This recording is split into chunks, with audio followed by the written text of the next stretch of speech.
Garvard universiteti tahliliga ko'ra o'tgan 5 yilda iqtisodiy indeksdagi o'rnimiz 25 pog'onaga yaxshilandi. Bugungi kunda 162 ta turdagi milliy mahsulotlarimiz dunyo bozorida raqobat ustunligiga ega deb e'tirof etilyapti.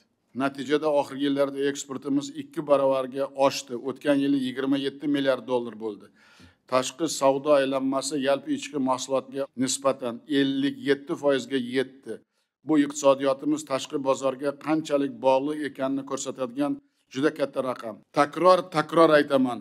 Hozirgi dunyodagi vaziyat bizga ta'sir qilmaydi degan rahbarlar juda katta xato qilgan bo'ladi. Bunday sharoitda faqat o'z kuchimiz va ichki imkoniyatlarimizga tayanib dadil qadamlar tashlashimiz kerak. Lekin ko'p rahbarlar hali mudrab o'tiribdi. Masalani jiddiyligini 2 karra ko'p ishlash kerakligini sezganimiz yo'q hali. Har bir vazirlik, tarmoq va hududlarning birinchi rahbarlari qo'liga qalam olib, aniq reja qilib ishlab chiqarish, eksport bilan o'zi ham shaxsan shug'ullansa, natija bo'ladi. Hozirgi favqulodda holda buni o'z holiga tashlab qo'yish, ko'rsatishlarni pasaytirish bu xalqimizga xiyonat.